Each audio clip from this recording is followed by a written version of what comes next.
तमाम नाजरीन, student, doctors और अतिबा हज़रात को मेरा प्यार भरा अस्सलाम वालेकुम वरहमतुल्लाहि वबरकात।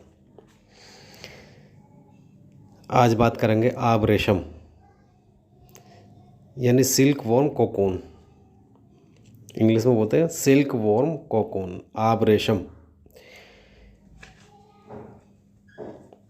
तो इसके जो मुख्तलिफ़ नाम हैं, पहले उनको समझ लेते हैं। जैसे इसको फ़ारसी में आब रेशम कहते हैं, बंगाली में पाट बोलते हैं, गुजराती में रेशमना पोटन बोलते हैं, हिंदी में कोया बोलते हैं, संस्कृत में शाल माली और सिंधी में पट बोलते हैं। इसका सोर्स क्या है? ये हैवानी अदविया में आता है और पार्ट्स ऑफ यूज़ इसका ये आब रेशम खाम मुकरज़ ही बतौर दवा इस्तेमाल की जाती है। मुकरज़ कहते हैं कतरन को, छोटे छोटे जो टुकड़े होते हैं काट लेते हैं। ये एक कीड़े का जो घर होता है और उसको छोटे छोटे टुकड़े काट लेते हैं। काटने के बाद में उसको साफ़ करके तब दवाई में इस्तेमाल लेते हैं। इसकी मुद्दत तासीर सेल्फ़ लाइफ इसकी 2 साल तक होती है। उसके बाद ये ख़राब हो जाता है, फिर दवाई में इस्तेमाल नहीं लेना चाहिए। इसका मिजाज है गर्म खुश्क सेकंड दर्जे में, या हार याबिस बोल दो। और कुछ अतिबा इसको खुश्की तरी में मोतदिल मानते हैं। खुश्की और तरी में मोतदिल बताते हैं वो। और ज़्यादातर अतिबा ना इसका मिजाज गर्म खुश्क दर्जा 2 में मानते हैं। इसके मुजीर असरात हैं अमराज गुर्दा, और जो झिल्लियाँ होती हैं तो उसकी जो झिल्ली की जो जिल्द होती है उसको पतला करती है, जो झिल्ली होती है उसको पतला करती है। मुस्ले है इसका असारोन बेख बनफशा। इसका बदल है बरगे गौज़बा या गुले गौज़बा। खुराक है इसकी 3 से 5 ग्राम। इसका जायका होता है फ़ीका लुआबदार। टेस्ट जो होता है इसका फ़ीका और लुआबदार होता है। इसका नफ़ाए ख़ास बेनिफिट्स मुफरे मुकव्वी एक कल्ब होती है, नसों की ब्लॉकेज को खोलती है और मुनफिस से बलगम होती है। इसकी जो शिनाख्त है आइडेंटिफिकेशन, इसका आइडेंटिफिकेशन समझ लो। ये जो एक कीड़े का घर होता है जो शहतूत के पेड़ों पर पाया जाता है कीड़ा, और उसके पत्ते और शहतूत वगैरह खाकर वो इसके जो 2 नाली सी होती हैं सामने सर में, उनमें से एक लेसदार पदार्थ निकलता है तार की शक्ल में, जिससे ये अपना घर बनाते हैं। और ये इसी में बच्चा वगैरह इसमें नशोनुमा पाते हैं, और ये कीड़ा इसी के अंदर मर भी जाता है। तो फिर इसको ना छोटे छोटे कैंची से इसके जब ये मर जाता है कीड़ा, तो इसको निकाल के साफ़ करके छोटे छोटे टुकड़े बना लेते हैं और तब इसको दवाई में काम लाते हैं। और इसीलिए इसको जो टुकड़े जो काटते हैं छोटे छोटे, तो फिर इसको दवाई में इस्तेमाल लेते हैं। और छोटे छोटे टुकड़ों की वजह से ना मुकरज़ कहते हैं, आब रेशम मुकरज़ कहते हैं। इसकी जो पहचान होती है असली और नकली की, वो समझना ज़रूरी है। ये हल्का जर्दई रंग का, जर्दई माइल सफ़ेद कलर का होता है, चमकदार चमकीला होता है।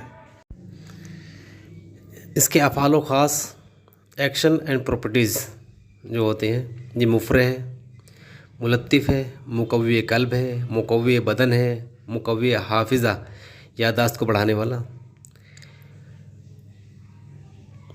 मुनफ़िस बलगम है, मुकव्वी बसर रोशनी को बीनाई को तेज़ करने वाला, मुहर्रिक है, जाली है, दाफ़े सलाबत शराएँ, काबिज़ है, हाबिसुद्दम है। फिर इसका मौक़े इस्तेमाल थेरेपेटिक यूज़, ये नज़ला, ज़ुकाम, खांसी, दमा, अमराज सर, जिस्मानी कमज़ोरी, अमराज कल्ब व दिमाग, अमराज चश्म आँखों की बीमारी, और लागरी यानी कमज़ोरी। शरबत और जोशांदो के इस तौर पर जो है ना, इसको नज़ला, ज़ुकाम, खांसी, क्रोनिक कफ हो, दमा और अमराज सदर में बलगम गलीज़ा को ख़ारिज करता है, उसका इखराज करता है। और जैसे इनको ख़मीरे के तौर पे, ख़मीरे के इस्तेमाल से आम जिस्मानी कमज़ोरी को दूर करने और हाफिज़ा बढ़ाने में, दिल और दिमाग को क़ुव्वत देता है, इस्तेमाल करते हैं। और आब रेशम खाम मुकरज़ को तफरी की गर्ज से भी मुफराहात में मिलाते हैं इसको।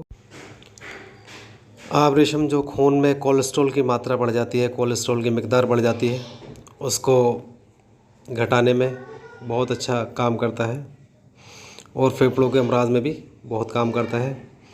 इसके कुछ नुस्खा जात मैं आपको बता देता हूँ।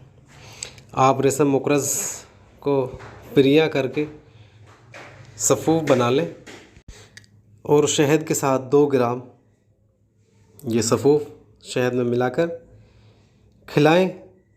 ये मुनफ़्फ़िस बलगम है, खांसी के लिए बहुत बढ़िया काम करेगा, ज़ीक़ुन नफ्स में बहुत अच्छा काम करेगा।